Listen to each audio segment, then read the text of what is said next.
April 8, 1943, high above the cold, oxygen-thin skies of France, a formation of German fighter pilots flying their sleek and confident Focke-Wulf 190s gazed down upon the visibly struggling silhouettes of the newly arrived American P-47 Thunderbolts climbing toward them like overweight beasts fighting gravity, and among them Oberleutnant Ralph Hermanschen smirked inside his oxygen mask, mocking the sight of the barrel-chest aircraft that seemed to violate everything European aviators believed about fighter design, casually remarking over the radio that the Americans have sent flying milk bottles, while his wingmen laughed, unaware that they were witnessing the entrance of what would become one of the most devastating tools of aerial warfare ever deployed in the European theater, because although the Thunderbolt looked bulky, underpowered, and sluggish during its early ascent, it hid within its wings 8 Browning .50 caliber machine guns, capable of unleashing 6,000 rounds per minute, housed in an airframe designed not for finesse or elegance, but for brute power, altitude dominance, survivability under intense fire, and destructive output beyond anything the Luftwaffe had faced before. And while German pilots had built their tactics on the belief that agility and vertical maneuverability would always decide dogfights, they failed to account for the fact that war would soon shift from turn-fighting dogfights to energy-based attacks and heavy fire strikes from above, because industrial logic and high-output American engineering would rapidly transform air combat doctrine, a shift that began that very morning when Major Donald Blakesley of the 335th Fighter Squadron, a seasoned pilot who had flown with the RAF before transferring to the USAAF, recognized the need to abandon classic Spitfire tactics and instead use the Thunderbolt as a high-speed diving platform whose mass and firepower were more valuable than agility. And as the P-47s climbed with agonizing slowness toward 27,000 feet, the Luftwaffe pilots observed them like wolves watching lumbering prey, unaware of how dramatically this moment would reinterpret the perception of American aviation capability. Because early German reports claimed the P-47 flew like a truck, turned like a freight train, and climbed like a pregnant cow, declaring it an easy kill and expecting it to fail spectacularly against the elite Jagdgeschwader forces who had amassed years of combat mastery across Poland, France, Britain, and Russia by the time American pilots entered the fight fresh and untested. But the truth was that the P-47's initial weaknesses were merely part of a steep learning curve, as within months USAAF pilots evolved their tactics and relearned the concept of air combat around the massive power potential of their aircraft, further aided by the extraordinary altitude performance of the Pratt & Whitney R2800 double Wasp engine, coupled with a turbocharger that enabled the P-47 to operate effectively above 30,000 feet, where German fighters struggled to breathe.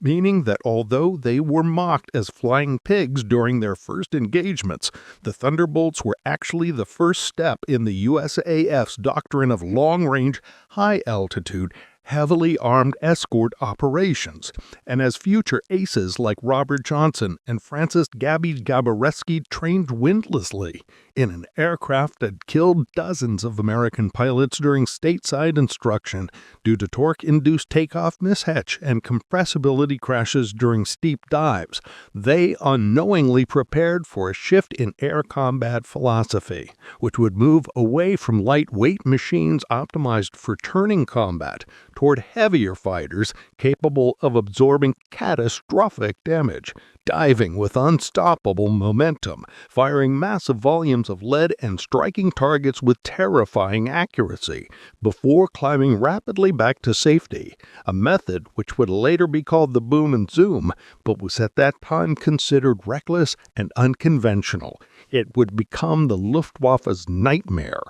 because by the end of 1943, German pilots found that their best aces could not outdive or outlast the Thunderbolt when it attacked with energy superiority, and their fighters, whether the nimble Bf-109s or the powerful Fw-190s encountered head patterns from that 8.50 so dense that aircraft are sometimes physically severed mid-air. And all of this began from that single April morning, when veterans of the Luftwaffe overlooked the industrial and strategic logic behind the American machine, focusing only on aesthetics and early climbing rate, completely missing the fact that with 900 pounds ammunition, reinforced cockpit armor, a 3/8-inch seat back, bulletproof windshield, radial engine immune to coolant loss, and a turbocharged power plant designed to maintain output beyond European reach, the P-47 was less a traditional fighter and more a flying artillery gun platform built to survive, destroy, and return. And as German tactical brilliance clashed with American industrial might, the smug laughter of pilots who assumed mastery over the skies would soon turn into shocked disbelief when they faced concentrated machine gun fire at 400 yards that shredded wings, fuel lines, control surfaces, and pilots themselves before they even had time to react, proving that war would not be won by agility alone, but by the relentless application of power, altitude, and fire, delivered in overwhelming, brutally efficient force. The XP-47B prototype that took to the sky on May 6, 1941 stunned even its own engineers when its enormous radial engine, complex supercharger ducting system, and near 10,000-pound empty weight managed to remain airborne, and not only that, but perform superbly at altitude, demonstrating that Republic Aviation's chief designer, Alexander Cart-Blelly, who had famously said it will be a dinosaur, but a dinosaur with good proportions, had correctly predicted the future of air combat in an era where airframes needed to carry increasingly larger power units, larger gun platforms, and eventually bombs and rockets for ground attack. And as early test pilots approached the aircraft, they often asked whether it was truly meant to fly or whether the engineers were experimenting with something beyond reasonable limits. Yet when it reached high altitude, the aircraft felt as if it became lighter, more responsive, and alive, something no other fighter at the time could match, especially considering its ability to maintain full engine power at altitudes German aircraft struggled to sustain even half throttle. And despite the Thunderbolt's early reputation as a pilot killer during training at Bridgeport, Connecticut, where 18 men died and dozens of aircraft were lost to accidents before combat even began, the machine eventually revealed itself as the key to high-altitude bomber escort, an essential component of the USAAF strategy to cripple German war production through daylight raids deep into occupied territory, enabling heavy bombers to survive interception attempts longer and with greater support. And although pilots transitioning from nimble aircraft like the Spitfire or P-40 despised the P-47 initially, insisting it was too heavy to maneuver in combat, too slow to climb, and entirely unsuitable for European engagements, they soon learned through brutal trial and error that while they could not outturn or outclimb their opponents at medium altitude, they could instead operate far above them, diving with incredible speed made possible by the aircraft's weight and aerodynamics, using that momentum to close distance in seconds, fire devastating bursts from their 8 guns, and escape before the enemy could react. A maneuver that quickly became the foundation of Thunderbolt combat doctrine,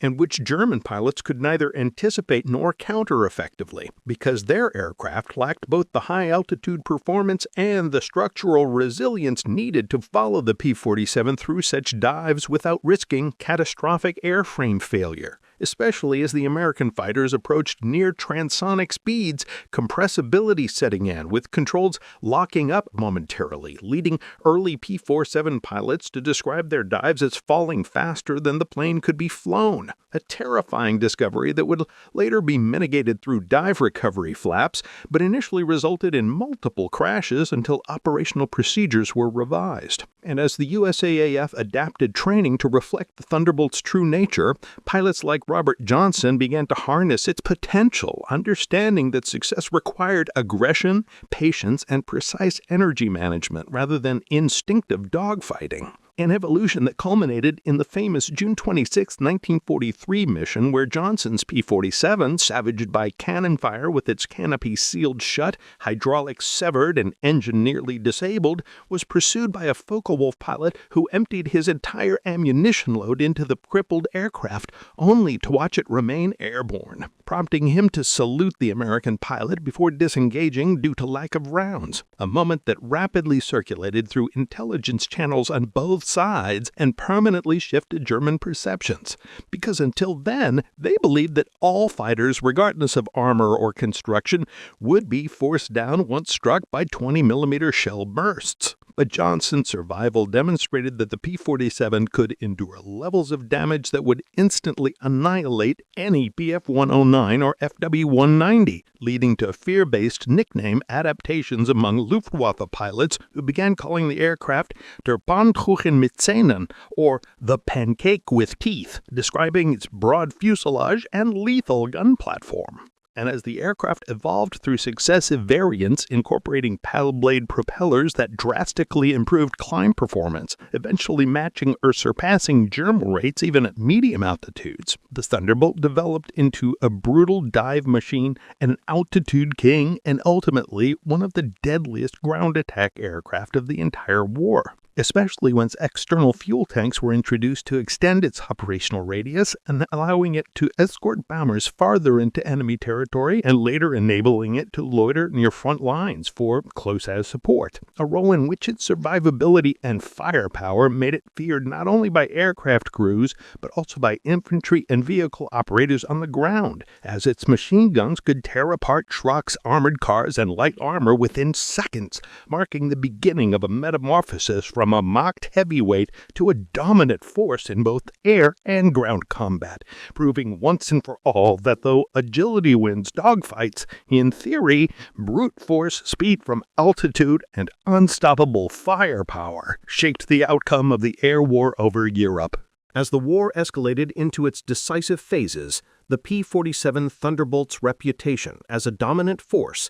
became undeniably established among both Allied and Axis forces because although overshadowed in certain strategic discussions by the long-range P-51 Mustang, the Thunderbolt maintained an essential role in the overall air superiority campaign, delivering crippling blows not only in air-to-air combat but also across ground operations where it emerged as one of the most destructive platforms employed by the United States Army Air Forces, proving that its initial size and weight criticisms were irrelevant once true battlefield utility was understood.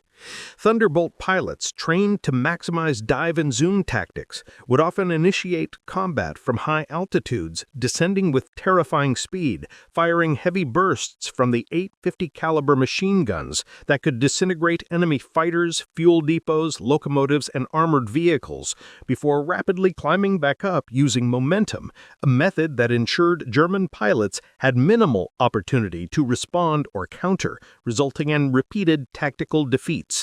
Veteran pilots such as Francis Gabreski and Robert S. Johnson amassed significant kill counts flying the P-47, demonstrating that the aircraft, when mastered, could outperform expectations even in dogfight situations by leveraging raw power and structural resilience. And their success inspired confidence across the fighter units, reinforcing that tactical superiority came not only from maneuverability, but also from adaptability and the aircraft's ability to withstand punishment. Accounts from these pilots often described scenarios where they returned with major damage, including hits across the wings and fuselage, or engines that lost multiple cylinders mid-flight, yet managed to survive and land safely, something that would have been nearly impossible in more delicate fighter designs, and such anecdotes contributed heavily toward dispelling earlier misconceptions regarding the Thunderbolt. Combined with tactical doctrine developed rapidly by American command, the P-47's use expanded beyond bomber escort and into offensive fighter sweeps,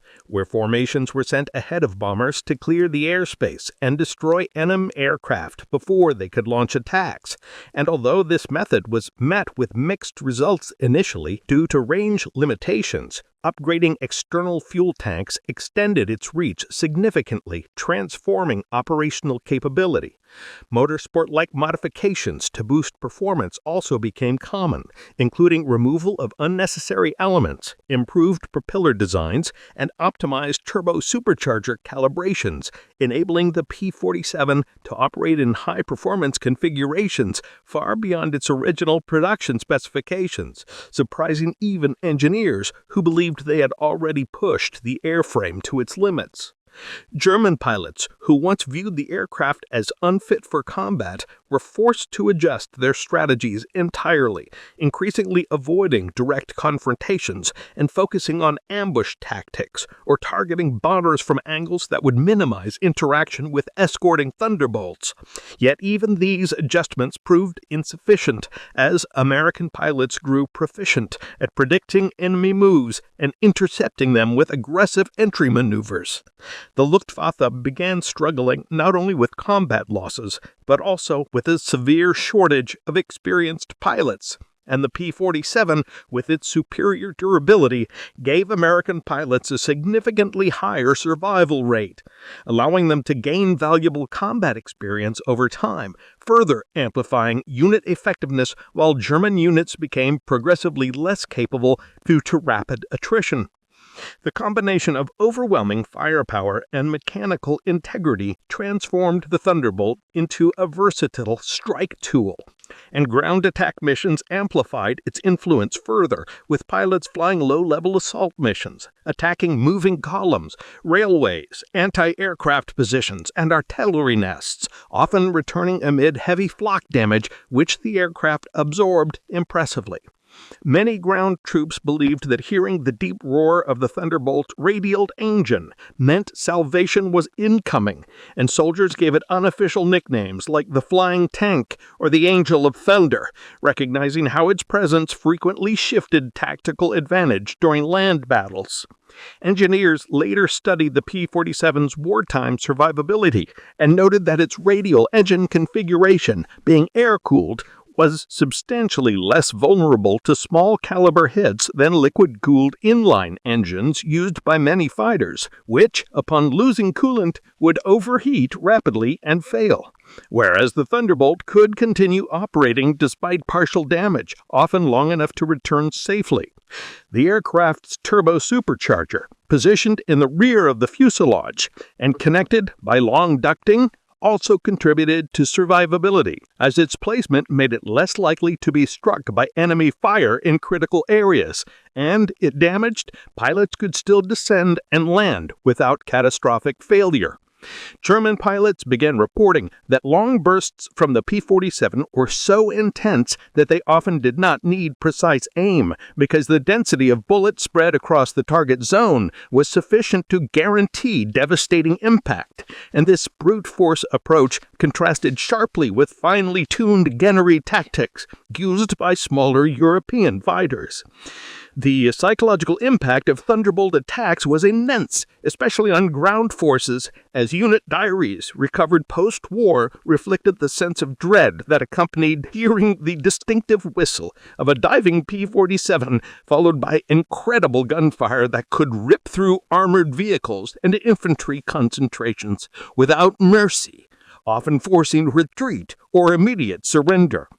As the Allies advanced into occupied territories, the aircraft's ground strike capabilities became indispensable in cutting off German retreat routes, blowing apart bridges, and attacking raiding convoys, reinforcing the collapse of logistical supply chains, effectively accelerating German defeat.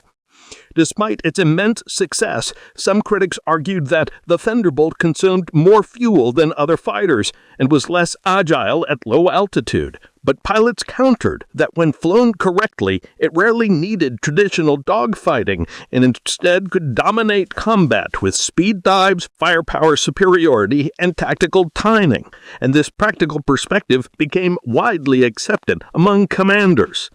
By the time Allied forces breached into Germany, the P-47 was credited with destroying thousands of enemy aircraft, tens of thousands of vehicles, and enormous quantities of infrastructure. And while the exact numbers vary among sources, one consistent truth is that its contribution was irreplaceably significant in ensuring Allied air dominance. The Thunderbolt's legacy continued to evolve, as post-war analyses described it as the ultimate multi-role aircraft of the war, robust enough to serve as a fighter and bomber, and adaptable enough to remain relevant across different combat roles, divided only by crew creativity and mission type. Ultimately, what began as laughter among German pilots turned into dread once they faced this engineering powerhouse in real combat scenarios, realizing that what they once called a slow-moving giant was in fact an unstoppable executioner, rising from the clouds with unmatched resilience and raw destructive power, rewriting the limits of what a fighter aircraft could achieve under extreme wartime conditions, and proving that underestimation in war can be fatal when met by unwavering innovation and unrelenting firepower. Even after the P-47 Thunderbolt secured its place as one of the most feared aircraft in the European theater, its role expanded significantly in strategic operations across multiple fronts where its toughness, reliability, and adaptability made it a backbone asset of high-risk combat missions, particularly during the Normandy invasion, where it provided crucial close air support by obliterating pre-targeted coastal batteries, armored convoys, and enemy reinforcements attempting to push toward the beachheads, thus enhancing the success of ground troops struggling to secure footholds against well-fortified Axis defenses. During Operation Overlord, the Thunderbolt units were heavily tasked with low-altitude strafing and arming missions under intense enemy resistance, and pilots often flew multiple sorties per day, despite mechanical challenges, supporting the immense logistical demands of the invasion. And many historians argued that its durability saved countless Allied lives during the early beach landings by suppressing enemy artillery and halting counterattacks.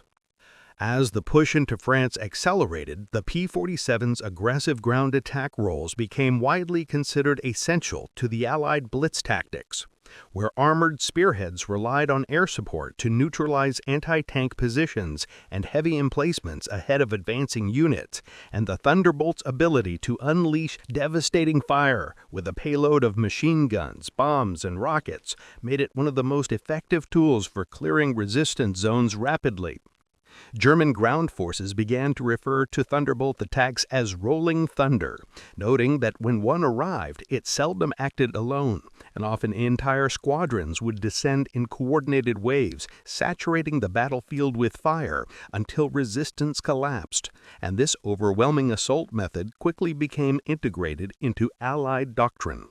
Pilots also learned to exploit terrain, flying nap-of-the-earth approaches to achieve surprise strikes, and due to the aircraft's rugged design, it could survive low-flying missions that would have torn apart more fragile fighters over uneven landing zones or flak-exposed corridors, thus reinforcing its suitability for ground assault roles.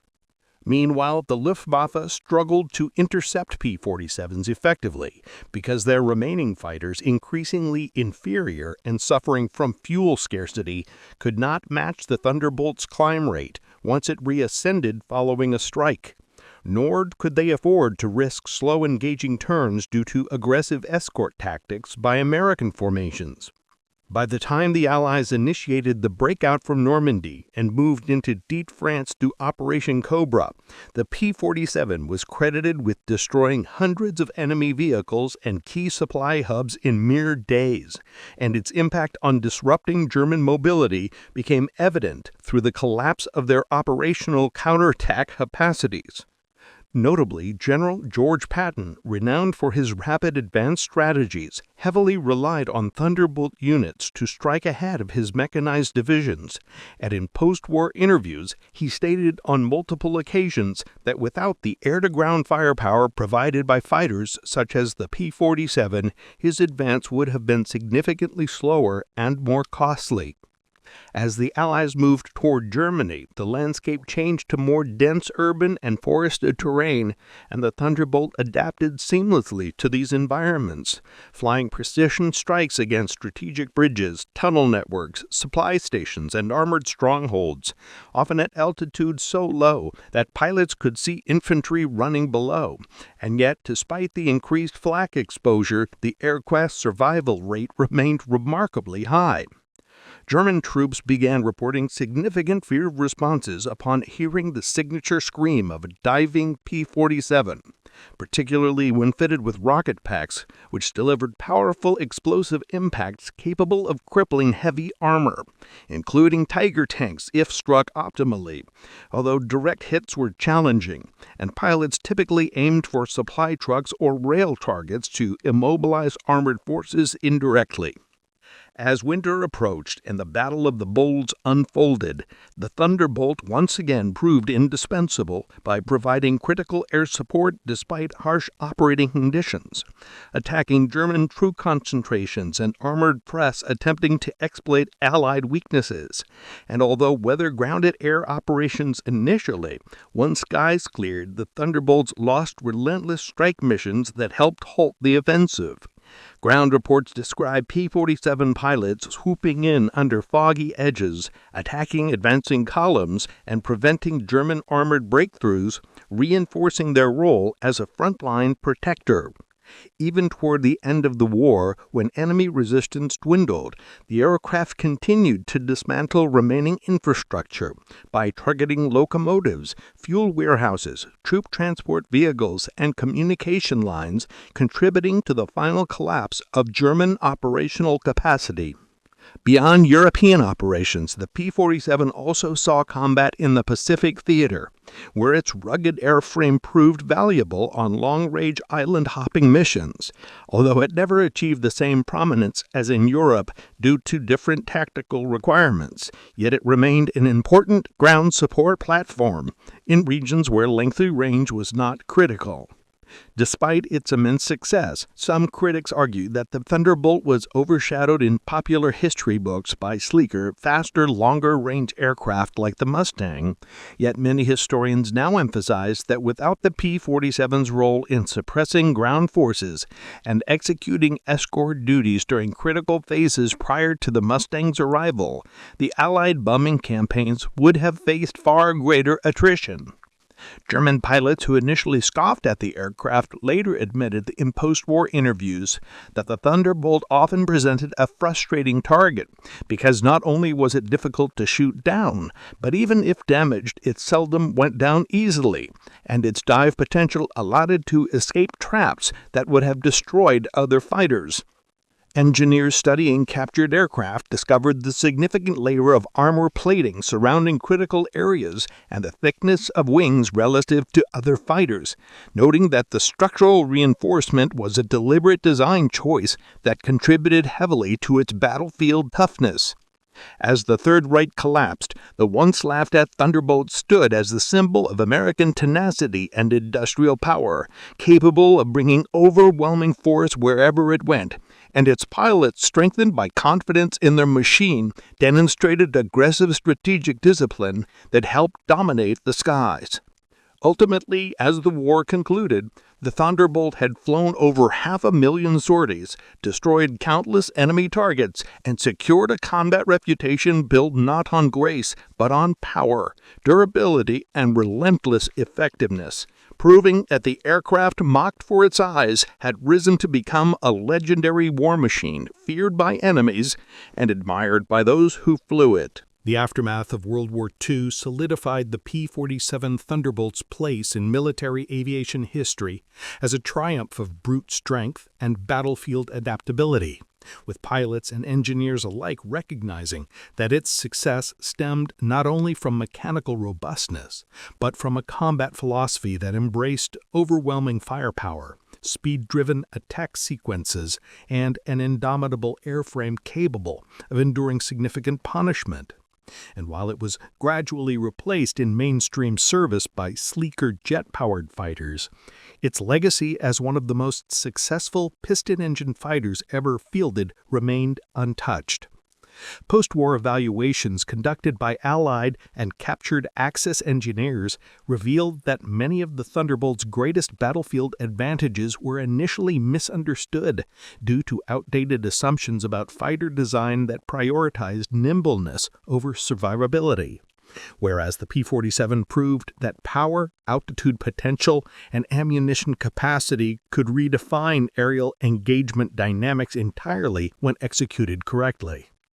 Pilots often reflected that, though initially challenging to fly due to weight and size, the P-47 became extraordinarily responsive and predictable once mastered, especially at high speeds, allowing dive maneuvers that outclassed nearly every enemy fighter. And in combat, this provided key advantages in ambushes, disengagements, and aggressive assaults that caught opponents off guard. The aircraft's exceptional dive capacity even led to moments where pilots pushed it beyond theoretical speed limits, sometimes entering compressibility issues, yet the airframe typically remained intact under pressure, where others would risk catastrophic stress fractures, enabling use of speed as a weapon rather than just a means of escape. In terms of raw destructive capability, no piston-engine fighter in the Allied inventory carried the sustained firepower of the Thunderbolt, and its 8.50 caliber machine guns remained operationally potent throughout missions, with many pilots stating that a single pass was often enough to cripple targets, even without the use of additional ordnance such as bombs or rockets. German post-war testimonies consistently noted that engaging a P-47 head-on was considered suicidal due to its heavy frontal firepower, and that aiming at typical weak spots proved futile when rounds were deflected by armor plating or absorbed by radial engine structure, thereby allowing Thunderbolts to outlast engagements others could not survive.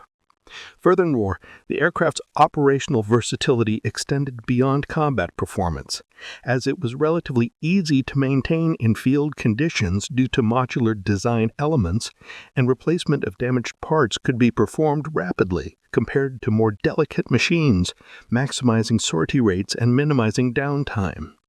This logistical efficiency allowed Thunderbolt squadrons to sustain high operational tempos late into the war, supporting both strategic and tactical missions at a time when the Luftwaffe was struggling to keep even a fraction of its remaining fighters airworthy due to mechanical failures, supply issues, and lack of manpower.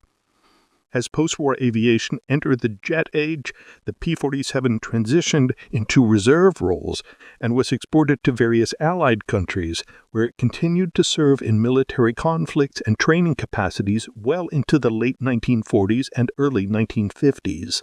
proving that its rugged characteristics were valuable even beyond the immediate needs of World War II. Aviation historians now frequently rank the Thunderbolt among the top combat aircraft of its era, emphasizing that although it was often overshadowed in public consciousness by aircraft with sleeker profiles or romanticized narratives, the Thunderbolt's true legacy resides in effectiveness, survivability, and mission adaptability, rather than stylistic elegance or speed records. American pilots often referred to it as the plane that brought us home, a testament to its reliable construction, while some even recounted stories of crash landings where airframes remained mostly intact, and pilots walked away with minimal injuries, a rarity in wartime aviation history. Notably, General Dwight D. Eisenhower listed the P-47 as one of the critical assets that contributed to Allied victory, alongside the C-47 transport, the Sherman tank, and bazooka, acknowledging that its presence in air and ground operations shaped the success of countless campaigns. The most defining transformation in its reputation, however, was reflected in the shift from ridicule to respect among German airmen, many of whom initially underestimated the aircraft due to its bulky design, but later came to regard it as one of the most formidable adversaries they faced, especially in the final years of the conflict when operational momentum tilted heavily against them. Numerous post-war interviews highlighted that German pilots eventually prioritized avoiding Thunderbolt encounters whenever possible, preferring to engage less durable fighters instead, as the cost-benefit ratio of fighting P-47s was simply not favorable due to high risk of aircraft loss and pilot casualties. The Thunderbolt ultimately represented a paradigm shift in warfare philosophy, demonstrating that success in high-intensity conflicts could be secured through designs that prioritized power, protection, and endurance rather than agility alone, a lesson mirrored in later generations of fighter aircraft which incorporated strong survivability benchmarks alongside performance metrics. Even modern fighter doctrine reflects echoes of the Thunderbolt revolution, where energy tactics, boom and zoom maneuvers, and heavy firepower remain cornerstones of air combat strategy, showing that lessons learned in P-47 engagements continue to inform today's aerial combat thinking. Beyond its technical and tactical success, the Thunderbolt also became an emblem of American industrial capability, produced in vast numbers and continually upgraded through wartime innovation cycles that allowed it to remain competitive, even as technology rapidly evolved.